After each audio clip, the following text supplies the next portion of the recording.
So welcome. Thank you for once again for joining us on a Sunday. I see you're in scrubs, so I don't know. Are you working today? Or are you on I call? was just operating. I was actually wasn't sure if I would make it, but I'm here.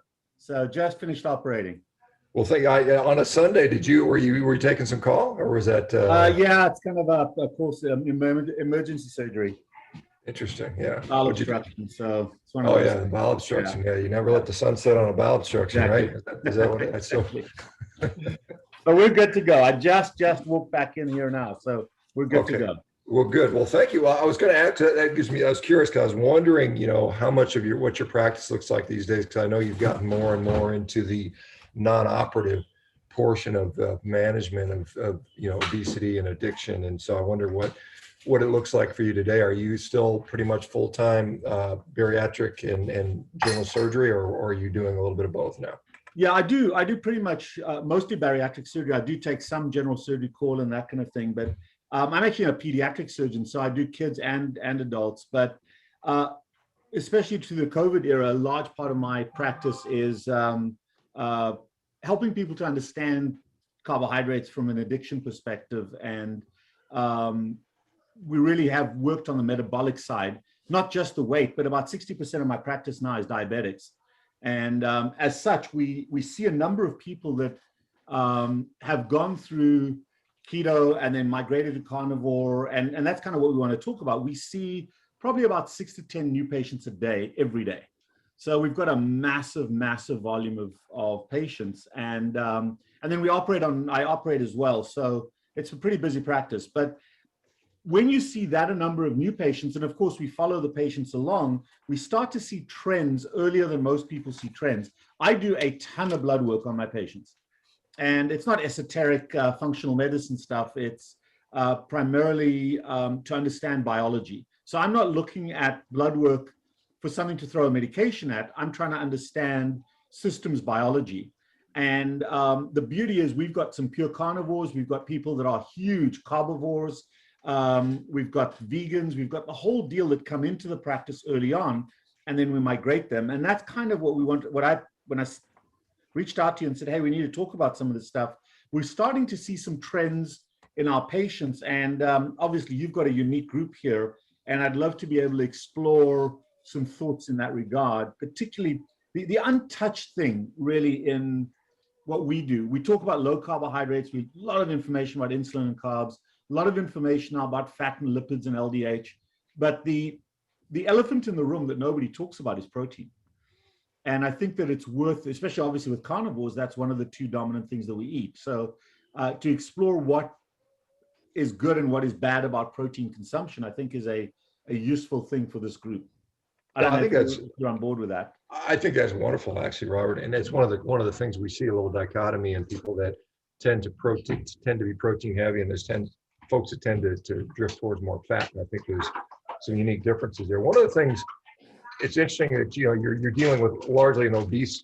I assume it's a bariatric problem. Most of the people you see are obese, and by sort of extension, many of them are diabetic. I mean, those things tend to run, not always, but very often together. And so I'm just wondering, what kind of trends are you seeing within the things, and what kind of labs you want to talk about? Because I think that is an interesting topic. Yeah. So not only do I see the patients coming in with obesity and diabetes, I also get a lot of people who've been extremely successful in a carnivore dietary approach. So these are your lean, skinny, insulin-sensitive folks who are now either don't have someone to manage them and to make sure that things are okay, or they just want to know what their blood work looks like. So I've got a large percentage of folks who've done amazingly well, folks from your group as well, who've done amazingly well with their biologic improvement, their nutritional improvement, but now we're starting to see issues in their blood work. So we do very comprehensive blood work. I do all the lipids. I do insulin, C-peptide, A1C, glucose. We do, the thing that I really focused on more and more now is creatinine, uric acid, urea, and some of the nitrogen metabolism products. And I think that's something that most people don't look at. And we're starting to see uric acid issues. We're starting to see some urea issues. And these are, for the folks listening, and these are the breakdown products of protein. When you look at carbohydrates and fats, they consist of 3 molecules. They consist of carbon, hydrogen, and oxygen. And protein consists as a backbone of those three plus nitrogen. And the thing that most people don't look at is what happens to nitrogen in the human body. And there's an asset part of it and a liability part of it. And more, we're looking at our carnivore population and seeing they're all insulin sensitive. So, I mean, their C-peptides are below 1, their insulins are below 4, they're well fat adapted. And then we're seeing some nitrogen metabolism issues. We're seeing AST and ALT rise up, which is usually associated with fatty liver. But AST and ALT are actually the enzymes you use to process amino acids, which is an interesting thing. And then the other thing we start seeing is some of the hyper-responders on the lipid side. And I'm starting to wonder if some of the hyper-responsive side is not because of protein-fat ratio issues. And it's interesting that when I started out on this, I think low carbohydrate, I'm not even going to touch that because that's ubiquitous. I think everybody's in agreement that carbohydrates need to be out the door. The question then is, what is your protein-fat ratio? And originally, when I started this out in the late Atkins days, we were low carb, high protein. And then we slowly migrated to low carb, high fat. And we saw good results with that in terms of rapid insulin sensitivity. But when you're already there, the question is, do you go kind of Ted Naiman? Do you go more higher on the protein then? And that's what we've been exploring. And I want to discuss that with you. Does that make sense? Yeah, absolutely. This is a discussion we often have here. And I think, I don't know that we've got a resolution on that yet, but we can certainly delve in that. One of the things I want to comment on, about with regard to uric acid and not so much urea. I mean, I think uric acid is one, we always see that tagged to gout, and we see people that certainly, I've seen people that come into a carnivore diet and a minority of them will have a gout flare up. And I think these people that are metabolically predisposed to gout, I think gout is much more than just uric acid. It's an entire, metabolic milieu that has to be in place for that to occur. Because we see people with very high uric acid levels that don't have gout, and conversely, we see people with relatively low uric acid levels that do have gout. And again, gout is one aspect of uric acid. Uric acid, for those that don't know, is actually an antioxidant. And there's some thought that the human evolution, the loss of vitamin C production was countered by the loss of the uricase enzyme, which breaks down uric acid. There's a product out there that I think I will get next month that allows you to do home uric acid testing, which I think would be kind of fascinating to see, one, how dynamic it is. Because, obviously when you're looking at uric acid, it's sort of a snapshot. And we might have, if you have the ability to test your uric acid, multiple times, after different meals and different times, after different protein fat ratios, we might have some more information coming out. So I'm kind of excited to test that on myself. So that's coming next month. But as far as the protein fat ratios, it's the Duquesne diet from France. You might be familiar with that one. That was a heavily protein diet. Mike Eats Protein Power back in the 90s or 80s, whenever he came out with that, was obviously protein. Now Ted's talking about his protein energy ratio. I mean, one thing that's clear within the carnivore space, regardless of where you ultimately end up, you're probably eating more protein than the average American. I mean, just by virtue of eating meat, you're probably bringing your protein up to 20% of your calories, maybe 30, even 40 for many of us. Can contrast that to the average American who's eating 12 to 16%, depending on which study you read. So we are relatively higher protein regardless. But yeah, let's explore that. I'm not sure where you want to go, but I'm happy to sort of bounce. Yeah, and I think I don't look at one number in isolation. We do two things. Number one, we look at all the numbers as a spectrum, and secondly, we have trends. So if we measure these numbers over time, we have some patients where we've got a series of 8 or 10 numbers over a 3 to 4 month, every 3 to 4 months. So if I've been following a patient for 5 years, we have maybe 20 different sets of records on these patients. And what's interesting for me, the trends I'm seeing, let's take a patient who comes in either with type 2 diabetes or with obesity, and they're biologically caused by chronic excessive carbohydrate consumption, and they're predetermined by hyperinsulinemia versus insulin resistance.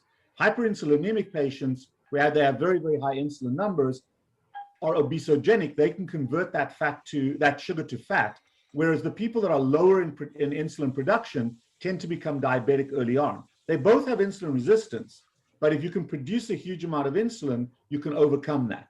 So those people have relatively normal A1Cs, but are very, very heavy. And the ability to convert sugar to fat protects those patients from the damage of sugar, at least in the intravascular space. So we see that time and time again, and there's certain metrics that we look at in each of the, I mean, sugar is elevated sugar is a pro-inflammatory molecule, whether it's in the GI tract, whether it's in the vascular space, interstitial space, or intracellular space. So we look at inflammatory metrics in each of those spaces. Then when those patients go low carb, I typically start them out on a low carb, high fat diet. I start them keto, and then if they choose to, and I kind of push them toward being more and more carnivore, it accelerates that space.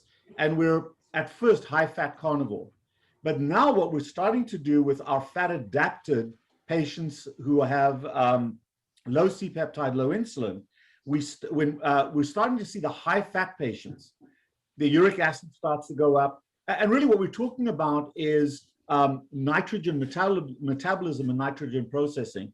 So we start to see the lipid numbers actually going up, the triglycerides going up, the HDLs going down again, where they come down and then they start to go up. And then we see the LDLs go super high with uric acids going high.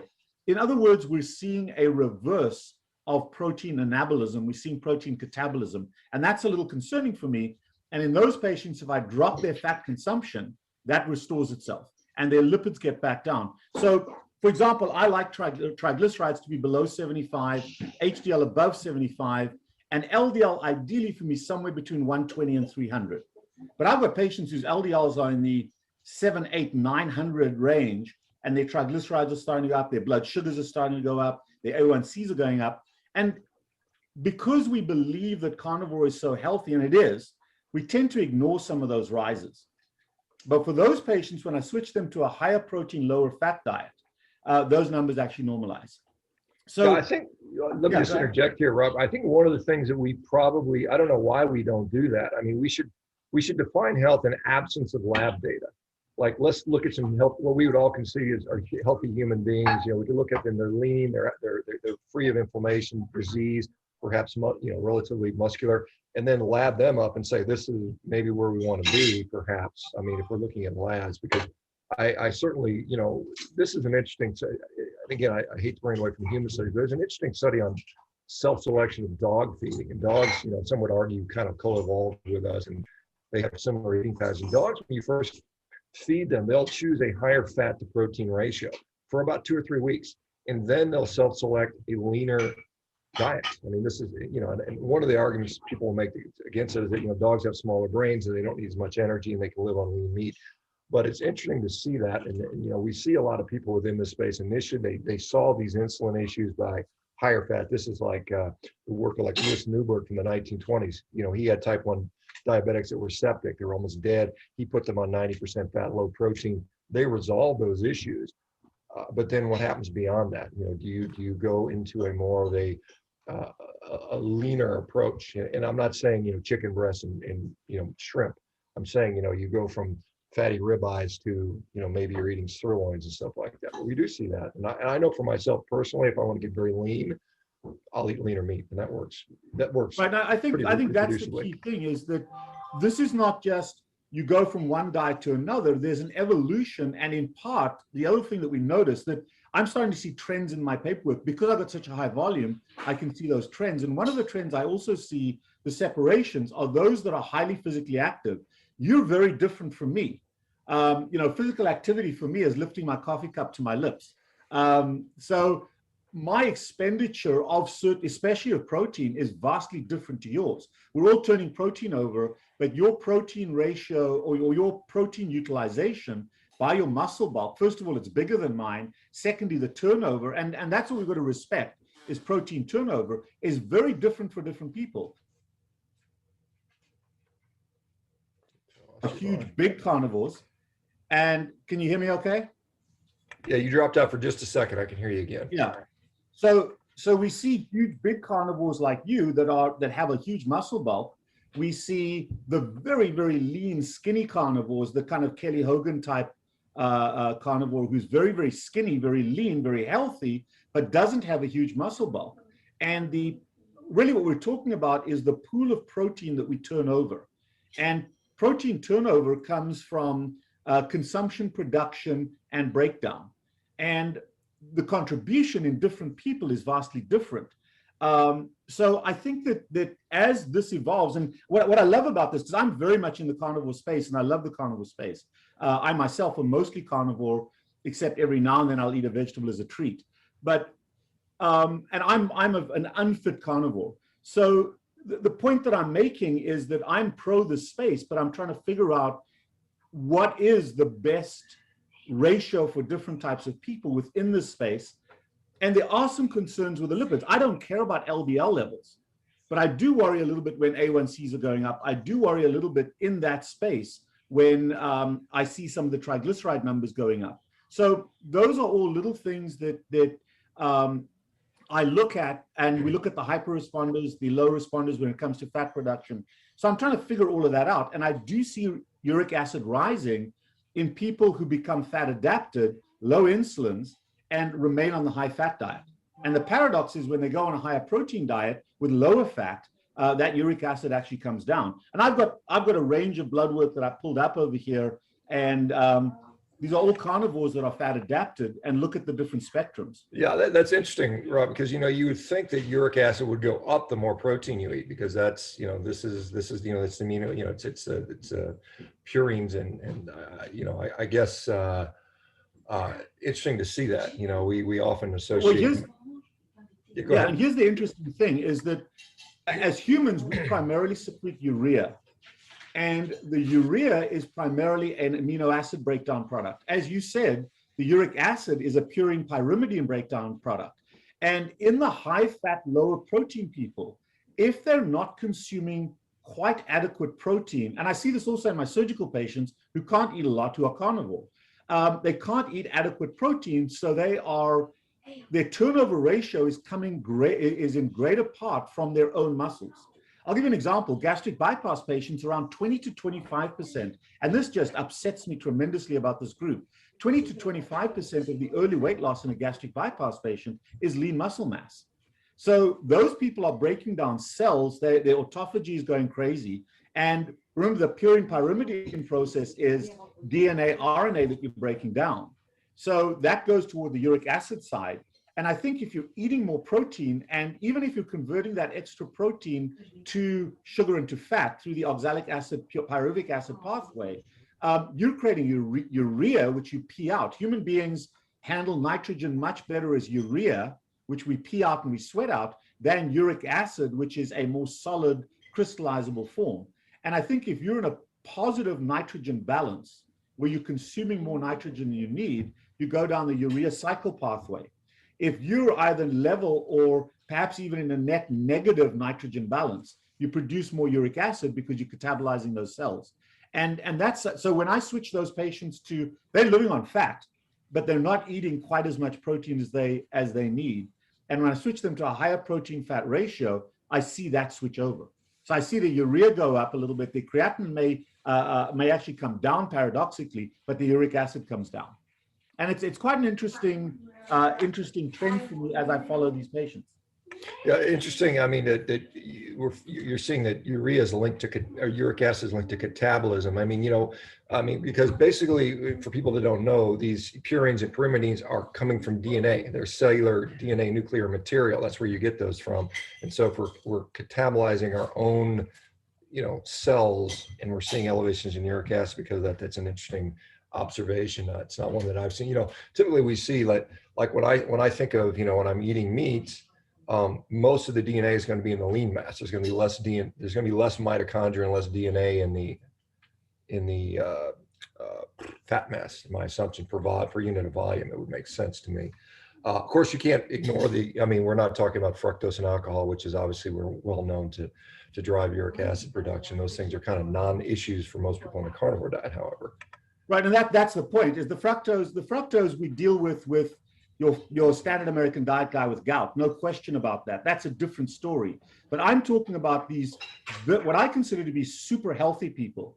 I consider the carnivore population to be probably one of the biologically healthiest populations. But there is a difference between the high fat carnivores and the moderate fat, higher protein carnivores. And also you throw into the mix their exercise, the amount of exercise they do, and their protein mass and their cellular turnover. So that's why we're talking about this particular group. I'm not talking about my standard American diet patients coming in high fructose, the gout patients that come in on colchicine and uric acid with swollen big toes. That's the starter kit. I'm talking about these fat adapted folks. And I just wanted to explore that in this group to understand protein turnover, if that makes sense. No, I think that's a great topic. Back to the, because I know your background is you had quite a bit of background with the liver, and I think your PhD was studying the liver basically. Correct. So with the AST, ALT, I mean, every time I've checked mine, they've been very low. I mean, they've never been elevated that I've seen. And again, I don't know, how to sort of suggest it, because I've eaten. I mean, I guess even at the fattest I was eating, I'd say ribeye steaks, that's probably 60% fat. So it's not this 80, 90%. It's probably even low for a ketogenic ratio. So I've always been, probably getting somewhere between 30 to 50% of my calories coming from protein for me. And I've not seen that. So you're seeing ALT, AST elevations in these people that are on the higher fat end typically. Is that correct? Well, so just for those folks that want to understand this, the human body has an enormous capacity to store fat. The human body has a moderate capacity to store sugar, but it has zero capacity to store protein. So any excess protein that you eat has to be converted to sugar or fat or broken down for energy. So, and AST and ALT are the two pathways. Those are two enzymes that break down two different forms of the dominant forms of protein in your body. And AST and ALT occur primarily in the liver. They occur a little bit in the muscles, a little bit in the kidneys, and a couple of other cells. But we measure AST and ALT. For example, in my standard American diet patients, the AST and ALT numbers are very high in fatty liver disease. They then go way down as you get rid of fatty liver disease. But then sometimes we see it creeping up in folks that are processing protein in a net negative way. Does that make sense?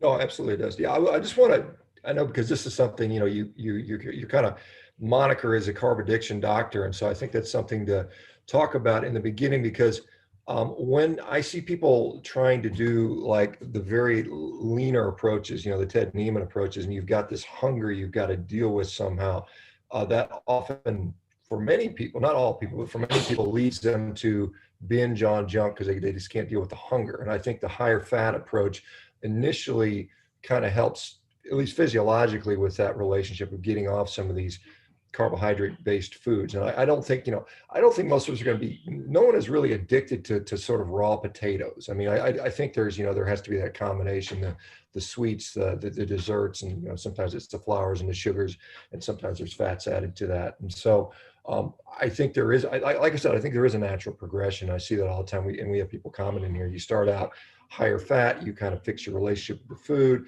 and then you kind of figure out you've got better ways to cope without kind of succumbing to the hunger that often accompanies a relatively energy sparse diet, I suppose, if you want to use that sort of terminology. Yeah, and the analogy I just used there, Shawn, I agree with you. The apple makes nobody fat. The donut makes you fat, because that's the addictive side. But once you already are diabetic or fat, the apple keeps you that way. So for otherwise healthy people, the apple is okay to eat from time to time. But for someone like myself, or someone who is still struggling with either carbohydrate addiction or coming off that, like diabetes or obesity, you want to stay away from all forms of carbohydrate. That's just kind of and I think, that's an irrelevant topic to talk about in your group, because your group typically doesn't eat any carbohydrates, except the little bit that comes along with some of the meat. And it's so trivial, it's irrelevant. So really the focus, and we can talk about that more if you wish to, but the focus for me is the protein catabolism versus protein anabolism. And I think the molecule nitrogen is really not dealt with very well in the ketogenic space. Even amongst our learned colleagues, nobody really talks about it. And I think that you are ideal in terms of talking about that in the space and the pros and the cons of nitrogen balance. So just along those lines, Shawn, just while we're talking about that, one of the interesting things is that as you're growing, so if you're trying to gain muscle, or if, like my son, for example, he's 9 months old, he's a pure carnivore, Okay. He ate 3 of my darn 4 sardines 3 nights ago as I was eating them out the can. No 9-month-old eats sardines. But the point is that as you're growing, you're in a net positive nitrogen balance. I'm probably in a net negative nitrogen balance. I probably eat more protein, put more in than I actually need. So the hormones that govern that, growth hormone clearly is a large factor in growth. The other one is your thyroid hormones, T4 and T3, promote a positive nitrogen balance. But then the two that inhibit nitrogen is insulin and cortisol. And what's interesting is that those two hormones are your inhibitors of a positive nitrogen balance. So having a super low insulin is beneficial when you're eating a decent amount of protein, because you're shoving that protein down the sugar production pathway. But in insulin resistance conditions, that insulin inhibition goes away as well. So we've got to look at those hormones and at what somebody's doing. You eat a bunch of protein, you're going to use it positively. I eat too much protein, my body's going to use it negatively. And I don't think we quite understand that. And you mentioned Ted Naiman, and I think that is one of the issues with Ted's work, is that it doesn't meet everybody's criteria. Does that make sense? Yeah, I don't think anyone's does, quite honestly. But I mean, I think, this is something that, whenever I talk to like the really smart protein guys, Stu Phillips, Don Layman, Jose Antonio, the guys who've done extensive, research around protein, they always caveat with their protein recommendation that this is included with physical exercise. And so if you're going to go on a higher protein diet, concomitantly, you should be doing strength training, resistance training, exercise with that. They're always careful to couch that. And again, I think they're both, I think that's, in my view, they go hand in hand. And so I think if you're going to go on a high protein, and someone's asking, what do we consider high protein? I mean, it depends on who you talk to. I think some people would consider 20% of your diet high protein. I personally don't. I think, I think once you start getting above 35, 40%, then you get into high protein. I think normal protein is probably 30.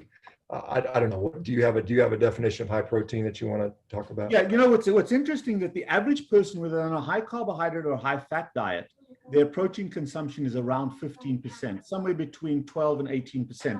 And that's true for both types. For the, even on my standard American diet patients, the protein is around 15%. About 80% of their diet is carbohydrates. The high fat diet, you're talking about the same percentage. Once you start going carnivore and you're increasing your leaner protein consumption, I would use about 30% of protein, 30-70 in terms of calories, not grams, but calories. And that's an important concept. At about above 30 is where you're starting to get into the high protein numbers. And it's the protein fat ratio as opposed to the number of grams that I also look at. Because as you said earlier on, fat suppresses appetite. So there are guys like you that can eat 3 or 4 pounds of meat. For someone like myself, that's not a good idea because now my body has to handle that. You can look at percentages, you can look at total grams, and different people look at different things. But percentage-wise, above 30%, I consider to be a high-protein diet. And it's difficult to get there sometimes. It can be difficult to get there unless you're pure carnivore. Yeah, I mean, I've been at times where I think I've been as high as 70% of my calories come from protein. And to me, that's not sustainable over the long term for sure. I can't do that. I can do that for a couple of days in a row, and then I have to do, like one of the things I do when I talk to people about fat cycling, where we lean days for 3 or 4 days, and then you do a kind of a fat refeed where you may go back to ribeyes for a day or so, where you kind of alternate that. And that works pretty well for getting people in. And a lot of people in the fitness physique competitors will use a carnivore approach in that way, and that's been very helpful for them. Whether that's good for the health long term, hard to say. I do think that lean muscle mass is something that is clearly good for health long term. One of the things you mentioned is appetite. And I think there's something that happens with regard to if you need more protein, perhaps you eat more protein, and I don't know. I mean, I can easily eat 3, 4, 5, 6 pounds of meat in a day, which is 4, 5, 600 grams of protein, and it's not difficult for me. And it may be that my needs are higher than the average person. And, you know, there's this. Well, I think your needs are twofold. Your needs are caloric, which is the energy side, but also tissue repair, tissue rebuilding. And what, you know, it always kind of is bizarre for me when a lot of the dietitians are so absolute about how much protein a person needs, because they have no clue about what portion of protein goes toward tissue repair and tissue building, the anabolic side versus the energy side. And only your body knows how to triage that. So you're right, you're giving your body enormous amounts of substrate because your protein, your muscular protein turnover is so huge. Plus, because you're working out, you need that protein for energy in the form of sugar. And the fat is a supplement to that, as opposed to your mainstay of energy nutrition. Does that make sense? Yeah, let me ask you, this is one of the things that, you know, because you're pointing to, you know, protein turning to sugar via, you know, gluconeogenesis, or more probably likely glycogenolysis, you know, in the acute form. Right. You know, once you've got that built up, you can access it pretty quickly. A lot of people will criticize that and say that this is a way to drive hypercortisolemia. You know, you're going to be overdriven with cortisol. Is that something you're seeing in the lab work? I don't know if you've seen. I honestly have not seen chronic elevation of cortisol outside of maybe, you know, for people long term. I see it in the acute adaptation phase where it's stressful. Changing diet can be stressful and cortisol goes up. But do you give any credence to this thought of, you know, chronic hypercortisolemia for being on a low carb diet for a long period of time? So it really depends on your insulin. If you are hyperinsulinemic, then the triage is toward glucose. What people don't understand is the majority of protein. Well, when you look at amino acids, there really are three types when it comes to energy. You've got those that can become sugar, you've got those that become ketones and can't become the other, and then the majority of them can go down sugar or ketones.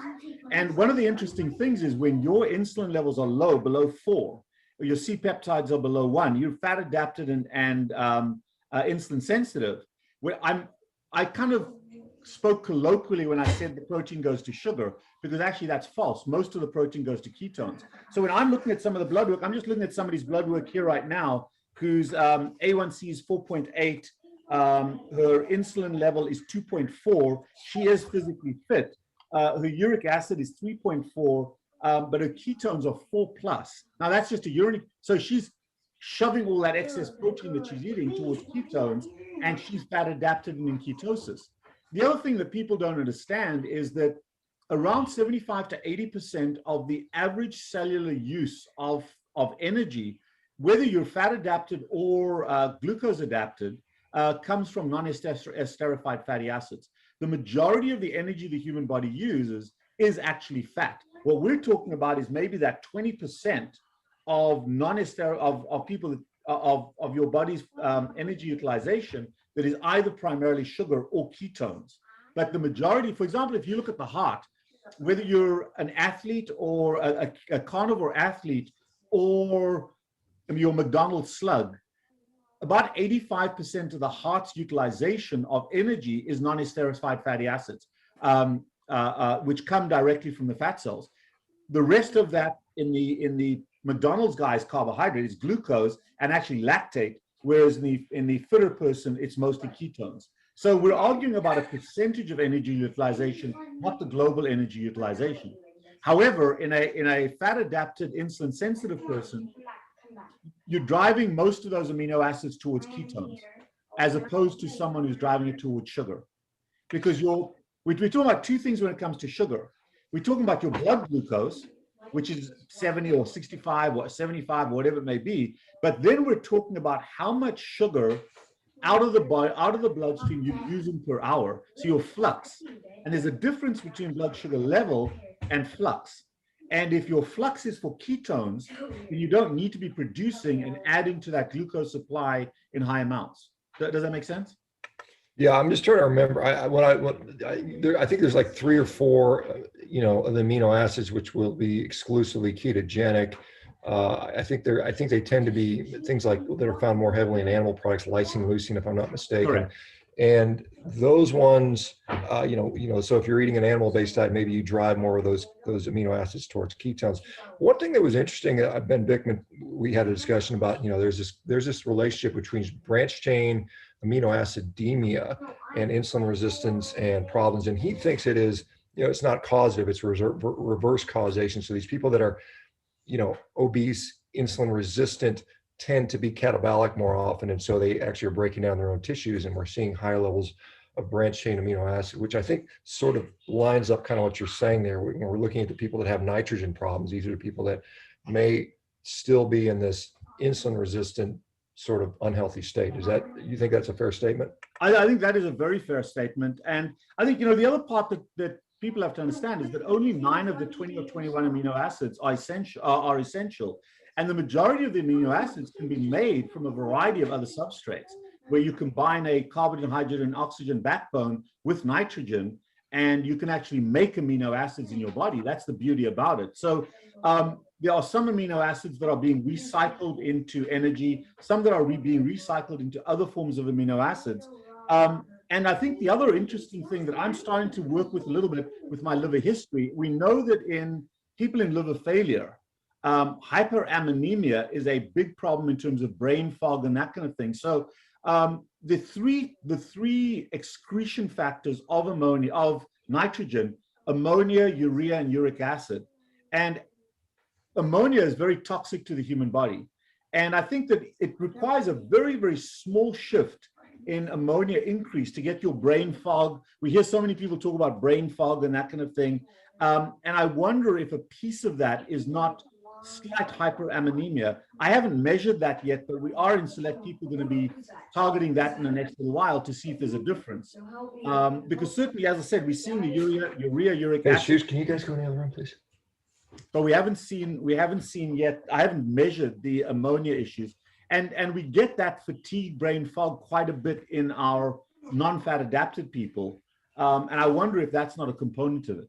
I don't know if you've had any thoughts on that. Every once in a while, I don't see it very often, people will complain about an ammonia, sensation, smell, taste, whatever, during this. And so I wonder if there's a certain percentage of people that, are having issues converting ammonia to urea, and what that might look like as far as perhaps liver physiology and where they might be. And if that's another component of perhaps insulin resistance or fatty liver. What are your thoughts on that?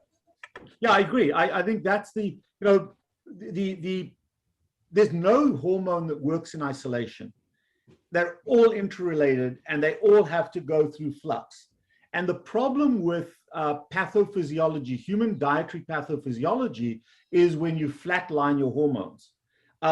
Whether that is in Hashimoto's, where you can't produce thyroid hormone, particularly T3, whether it's your insulin level that's high all the time, and then the paradox is your glucose level is high. Polycystic ovarian syndrome, we see female testosterone levels come up and stay up. And cortisol levels should be high in the morning and down in the evening if they stay up. So you're absolutely correct. When there's disruption of that hormonal pathway, we see huge changes in the ability to shove that ammonia, which is the breakdown product of protein, into the urea cycle and produce urea, which is inert and can be peed out. And I don't think it's even reaches the smell point or anything like that.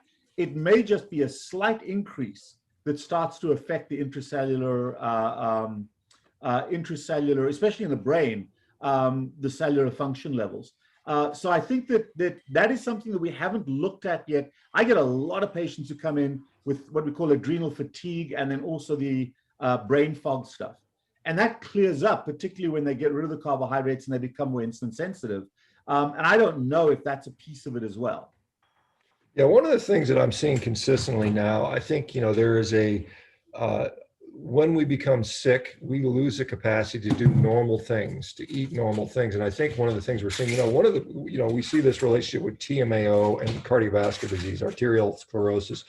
And one of the things that was pointed out to me by a guy named Gabor Adrosi, which I thought was very insightful, is TMO conversion from TMA, this is a breakdown product of choline and carnitine, will convert more prevalently to TMAO, which is associated with these cardiovascular issues in the presence of either a dysbiotic gut or chronic kidney disease, where you can't excrete it. So, but if you have a normal person that doesn't have kidney disease, it doesn't have a dysbiotic gut, they can eat high levels of meat and their TMA levels will not increase, or TMAO levels will not increase. And I think it's, again, this this problem, and I think this is where some of these correlations, these associations come, is if you stick a bunch of red meat into a fat, sick, diabetic person with a dysbiotic gut, you may see problems. But if you stick that into a healthy person or get them healthy and then subsequently do that, then the problems go away. I think. Well, that's exactly the point that we make. You know, you made earlier on the point that uric acid levels go up, gout and that kind of thing, which is as a consequence of high fructose diets.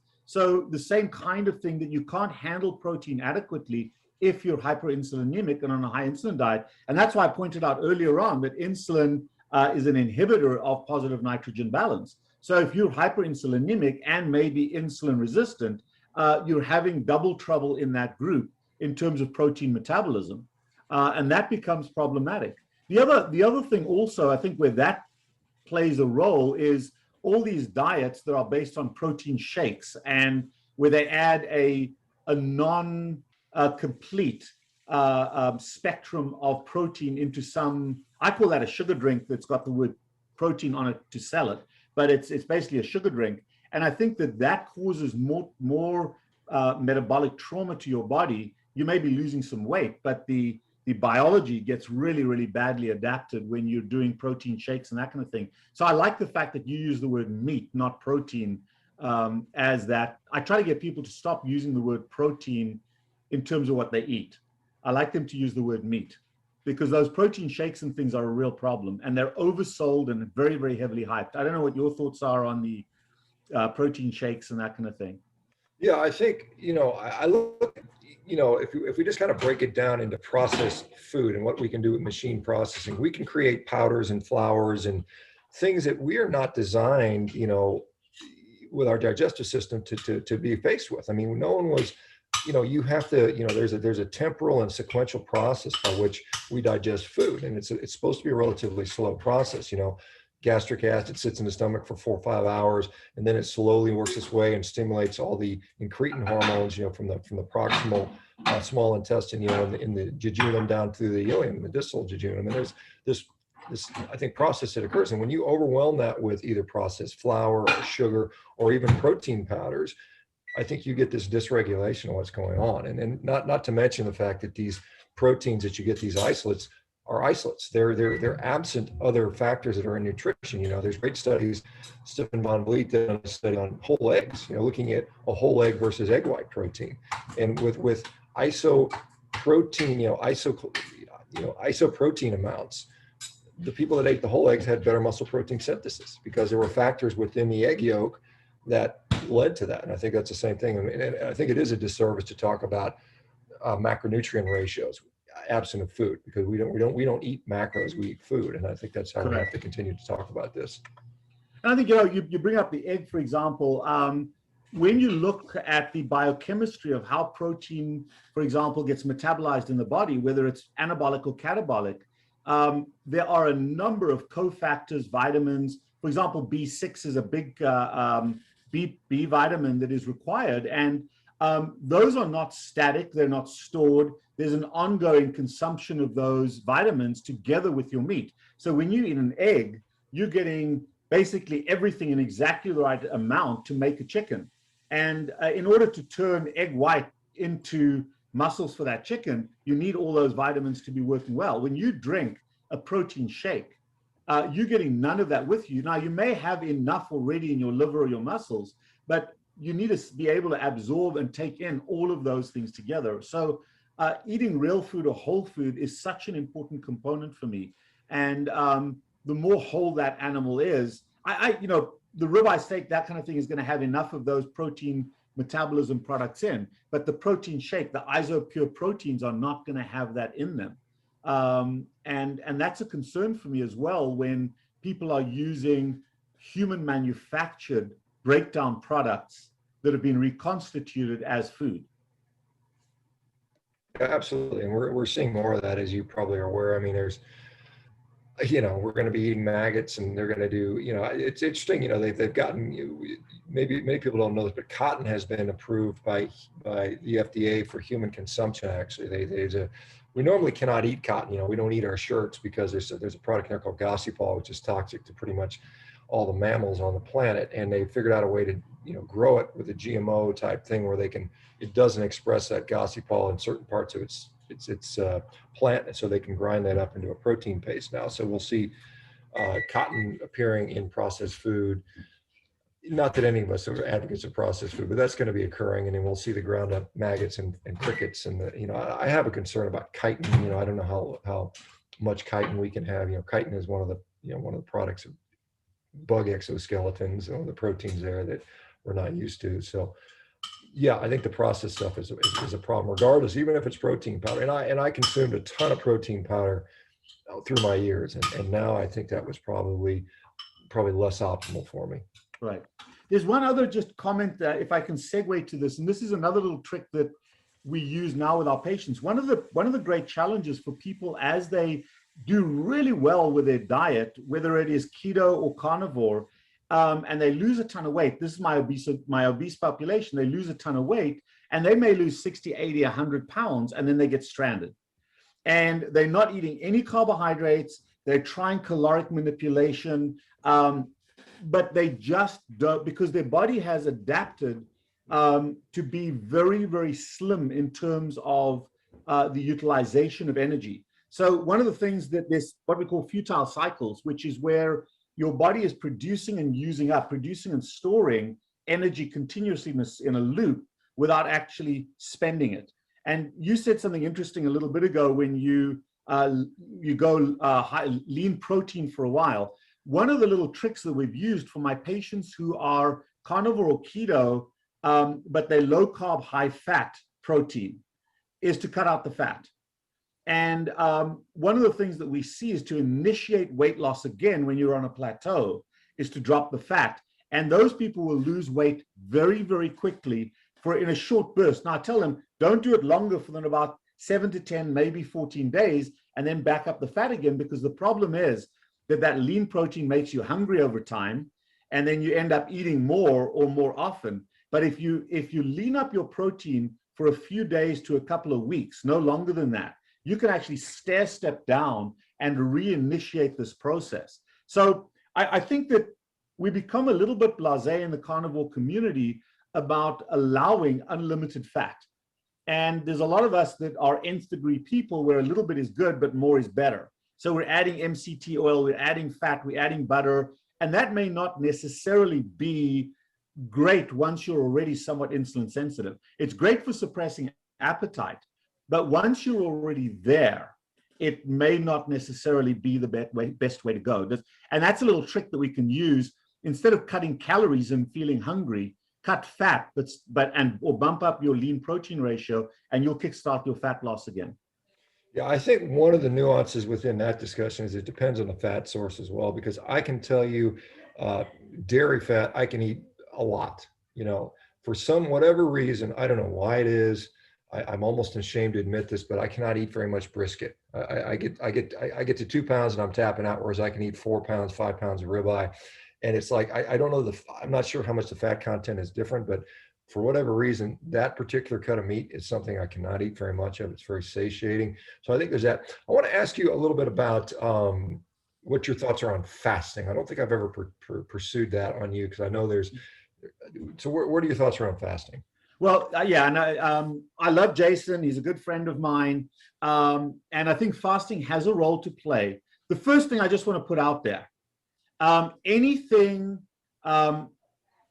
if you're eating 1 meal a day, or anything more than 1 meal a day is not fasting. That's just not eating, okay? And it is ridiculous that we go, oh, 16, I fasted for 16 hours. That's BS in my opinion. I understand that if you're eating 20 times a day, so when I just call that not eating. And human beings are designed to eat once or twice a day. And what we do in between that time, I don't call fasting, it's just not eating. And part of eating a decent amount of fat is it creates, once you become a little bit fat adapted, once your blood sugar stops fluctuating up and down and it smooths out, you don't need to be eating more than once or twice a day. So I want to take that out of the equation a little bit, the 14, 16, 18-hour fasts. What I'm talking about is longer than 24 hours, 72 5-day fasts. And they're very, very useful early on for people who are dysmetabolic. So if you want to start dropping weight, if you want to become insulin sensitive, it's a very, very useful way to go. If you want to drop a little bit of weight, it's not a bad way to go. But in the long run, and my philosophy is this: when I talk to my new patients, I ask them, how old are you? And I'm, okay, I'm 50 years old. I'm older than that, but I'm not going to give that one away. But I use 100 as my metric of how long you want to live.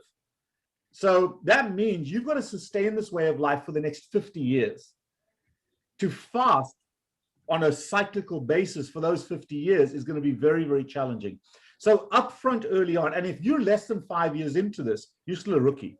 So fasting upfront has huge value, particularly with my diabetics, with my profoundly metabolically toxic patients, my hypertensive, my fluid overloaded patients, or people starting to initiate weight loss. So, but the problem is they find it very difficult to fast because their blood sugars are cycling up and down all the time. So if you want to correct those two diseases, diabetes, obesity, fasting has value. Longer than that, particularly if you are someone like yourself who doesn't have weight to give, I think fasting is a liability because your energy requirement doesn't go down that much. And if you don't have a lot of lean fat to give, that's a problem. You talk to your friend Zach Bitter, and when he's running those races, he's actually carb loading during a race, even though he's fat adapted, or during a training run, because he has no energy to give.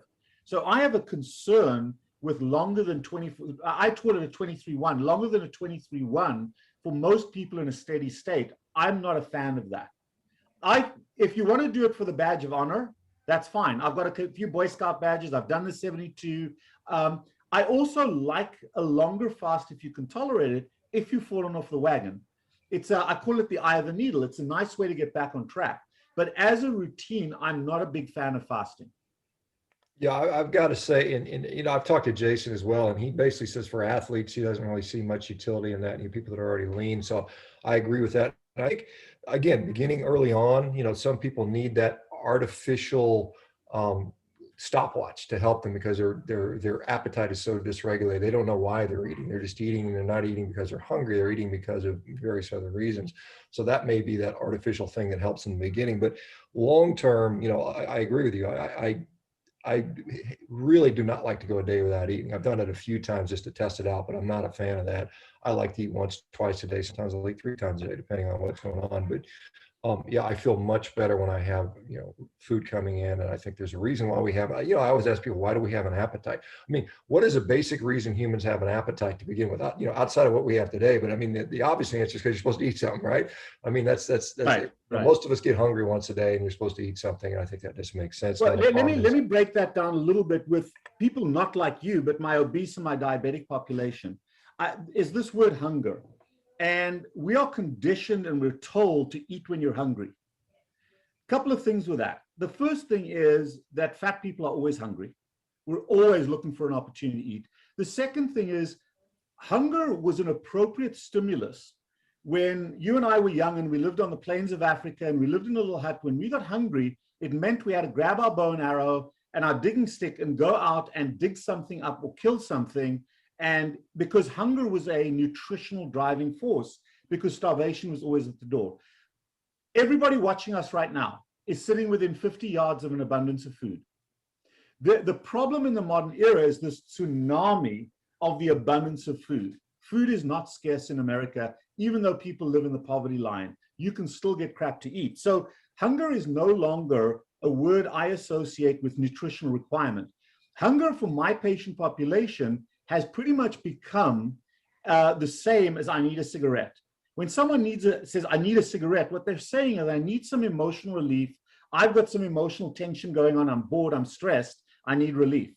When one of my patients says, oh, I'm hungry, it has nothing to do with nutritional requirement. It has to do with some emotional requirement, and the way they fulfill that instant endorphin release is by putting something in their mouth, typically a carbohydrate. And to explain that a little bit better is when people go on a longer than 24-hour fast, hunger typically goes away. So how is it possible that if you're doing a 5-day or a 72-hour fast and you're not hungry at all, how come you're getting hungry 4 or 5 times a day? That's got nothing to do or very little to do with biology. It's got more to do with psychology. So yes, we need to consume nutrients once or twice a day, but you probably have a predetermined time each day and a ritualistic pattern by which you eat. I feed my dog twice a day, in the morning and the evening. And if it's 5:35, because he gets it fed at 5:30 in the morning, his face is in my armpit saying, dude, come and feed me. But if I throw food out at noontime, he's not eating because he never gets fed at noon.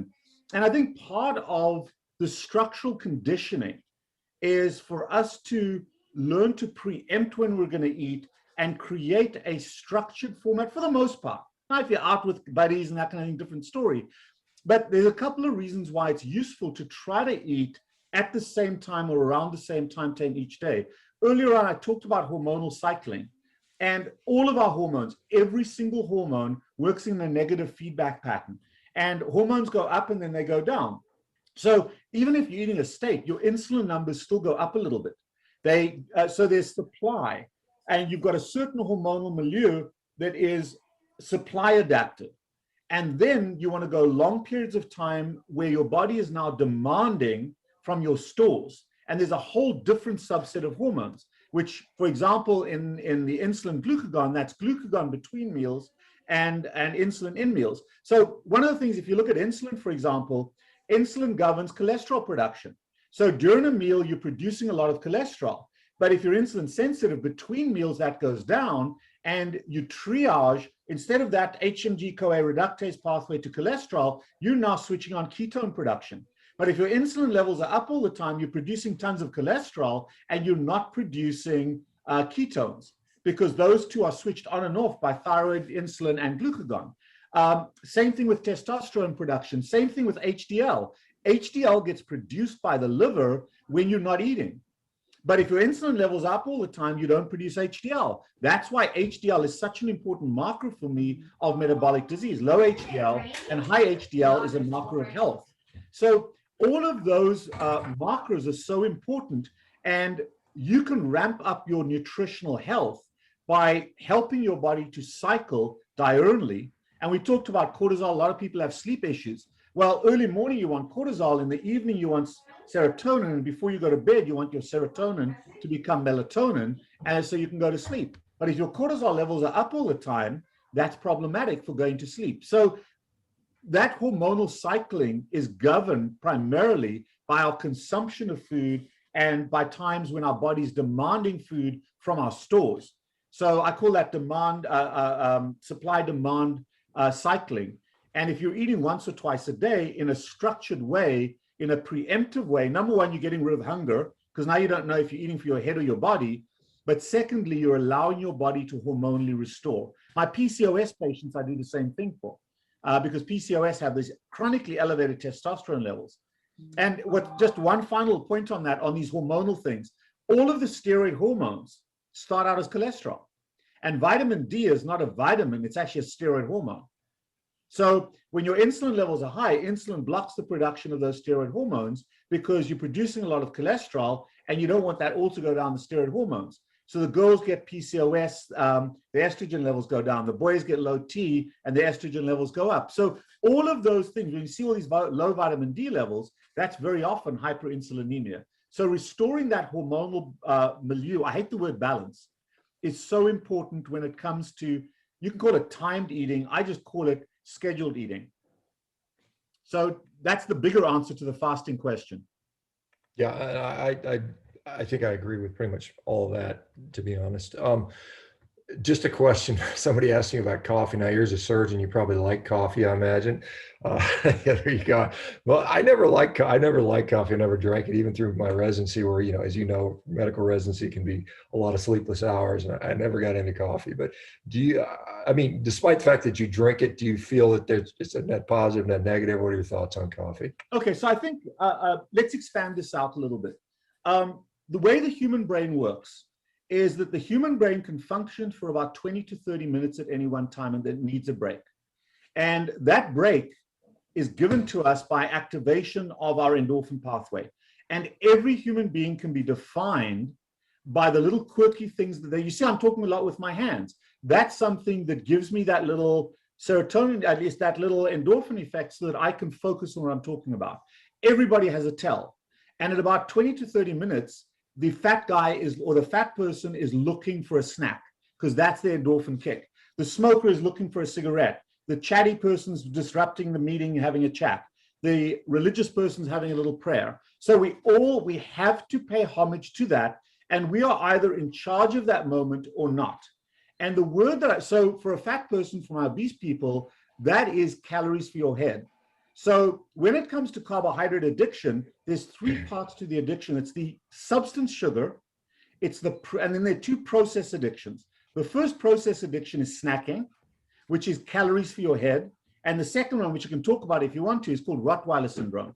But I'll talk about that, and we can talk about that if you want to. But a snack is calories for your head, which adds to your caloric consumption.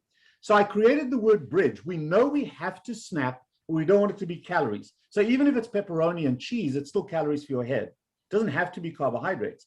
So I don't care what you drink, but you want to develop a relationship with a drink that doesn't contain calories. And you know what? Methadone is not a good drug to take unless you're coming off heroin. So when I was fat, I would go through a case of Coke a day and a bag of M&Ms. I switched to black coffee or coffee with a little bit of heavy cream in it. Is my coffee perfect? Hell no, it's not. But is it perfect for me? Hell yes, it is. So what I tell people is find a bridge. So for some people, water does it. For some people, my wife drinks a lot of Crystal Light. For some people, it might be a Diet Coke. Oh my God, it's a Diet Coke. I'm not looking for perfection in my obese patients. I'm looking for them not to consume calories, but to fulfill that moment. Because in the moment, if you don't develop that relationship as a redirect, and the way it works is I crumple up my cigarettes, I throw them away, I put gum in my pocket. Oh, I need a cigarette. Where's my gum? I need a cigarette. Where's my gum? And eventually it just becomes, where's my gum? In my life, it was, where's my Coke? Where's my Coke? And then it was, where's my Coke? I want to have some coffee. Where's my Coke? I want some coffee. And now it's just, where's my coffee? So I don't really drink coffee. This is my substitute for that endorphin moment. And I've never met somebody who died of coffee toxicity. I've met plenty of people who died of Coke toxicity. So is it perfect? No. What I tell my patients is this: find something that you're comfortable with that works. And addiction is defined by harm. So when you have a relationship to the point of excess, to the point where harm happens, then you've got, and you continue, you distort the reality of the harm to continue the relationship. That is addiction. So for me, my coffee, I can take it or leave it. I've chosen to use it. Can I talk without my hands? Absolutely, I can. But those are things that I've chosen to do. So for me, my coffee works. If it's your choice not to drink coffee, I'm fine with that, but don't drink Coke. That's my take on it. Yeah, I think that's fair. And I think it's very helpful for people that are dealing with addictions. You know, it's something to, like I said, it's an incremental type of thing. You know, I'm a big believer in you do have to make big changes eventually to elicit big changes. You can't, I mean, I think the standard moderation balance is a failure. I mean, it's hard to define, and no one does well with that advice, but having, these tools to get you there is helpful. Let me just go back to our original topic of the protein, just to see what your thoughts are. We're closing out on time here, and I appreciate you doing this. We'll have to do this again more often, Robert, because such a great sort of information comes out. But so what are you proposing to look at? I mean, how are we figuring this out? I mean, like I said, are you, we measuring uric acid, we measuring ammonia? I mean, there's people in this community that will participate in a lot of these things. So I think the nice thing about this community is we're learning from each other, and I think people are motivated to continue to, not only for their own journey, but for the good of the overall population of the community. So how are you looking at protein, and what are your thoughts on how to go forward? Yeah. So number one, in the addiction model, I don't count anything. I think if you're counting things, you're trying to control something you don't have the capacity to control, and yet that your body is in charge of controlling. So I'm not in favor of counting. You eat until you're full and then you stop, and your body regulates that. So we're not counters. But when it comes to blood work, we do sequentially a huge series of blood work. I see a few people that are actually patients of mine in the group that's up there on my screen.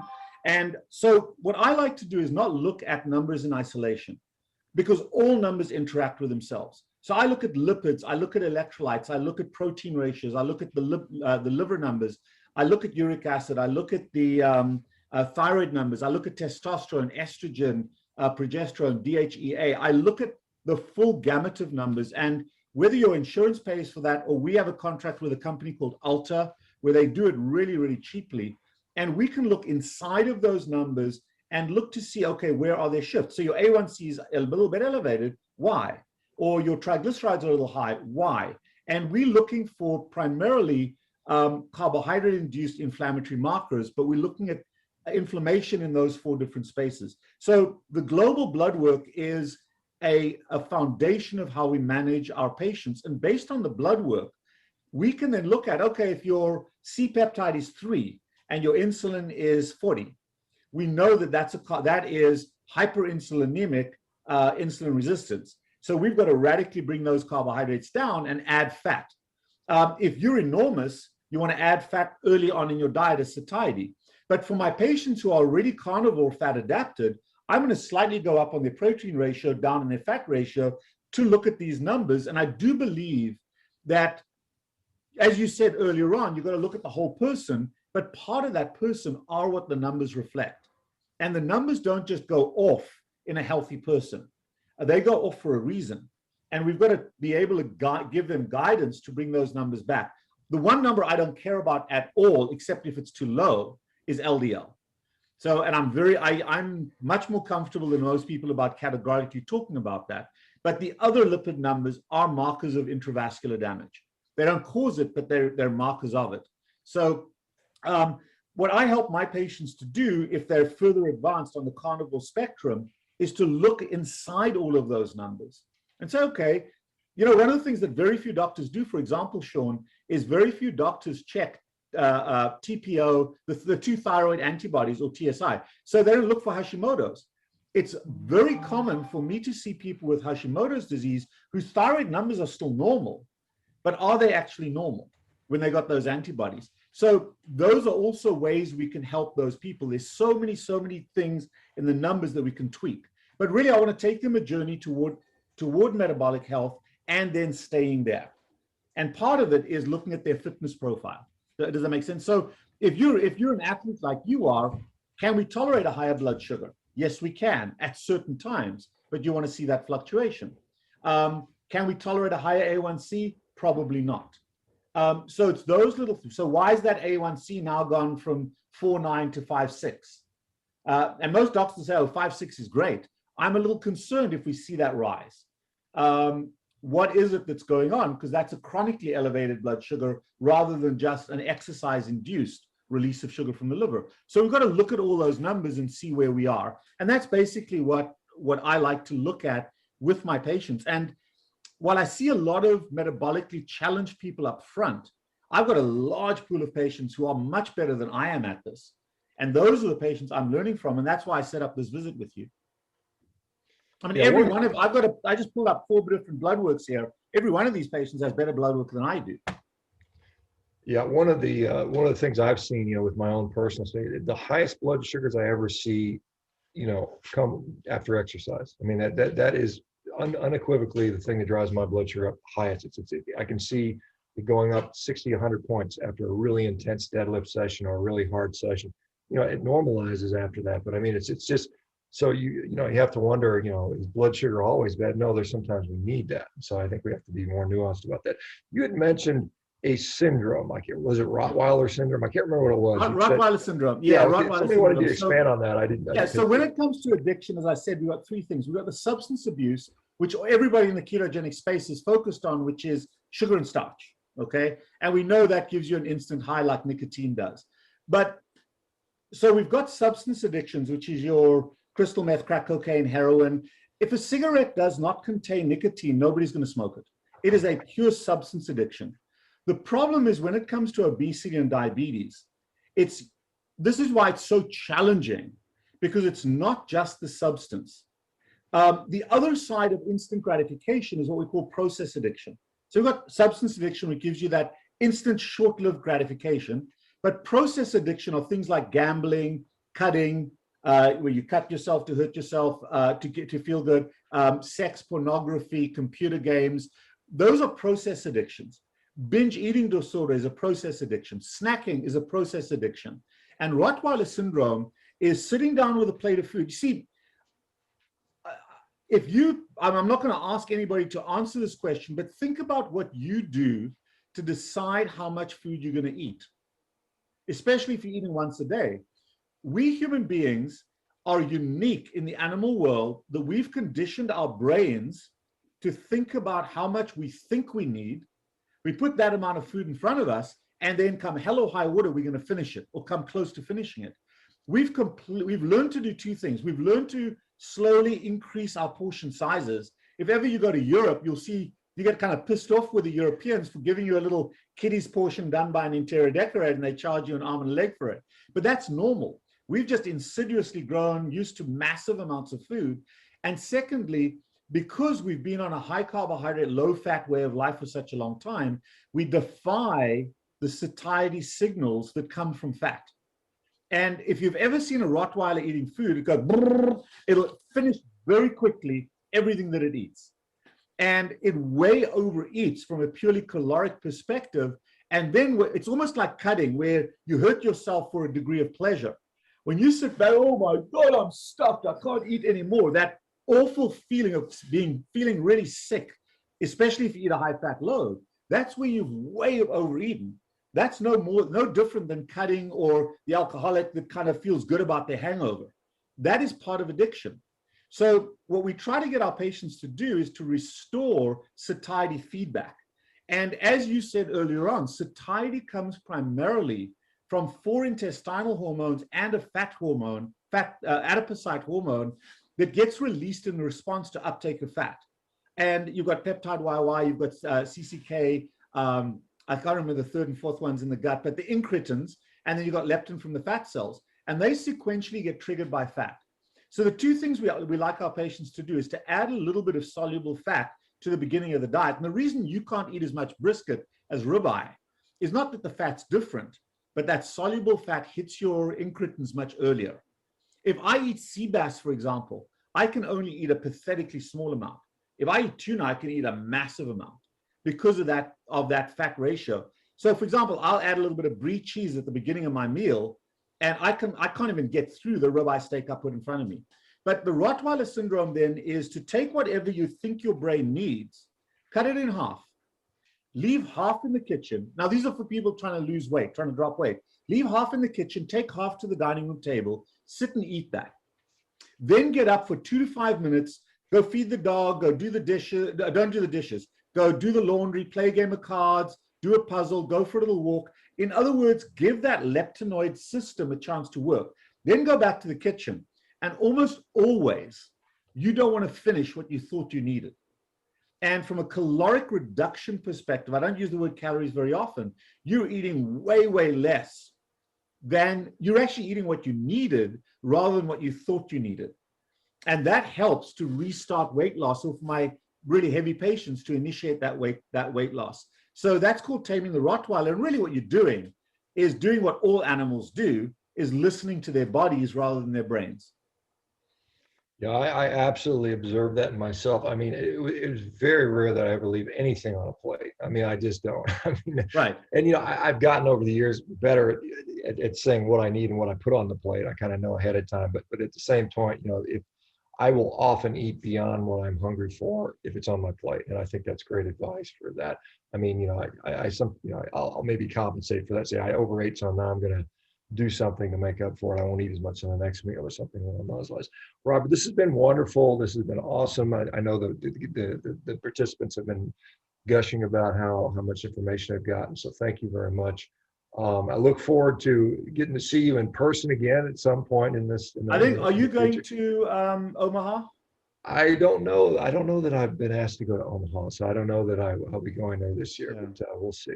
I'm in the middle. I'll be in the middle of moving, I think, right around then. So maybe a bad time for me. I think that's we're starting to open up again. These last 18 months have been terrible because we don't get to see each other enough. So no, I love this, and I think it's always nice to talk to a group of people who are way beyond the starters, and that's what I love about my carnivores. I mean, the insights and the amount we can learn from our fat adapted carnivores is enormous. And we're continuously learning.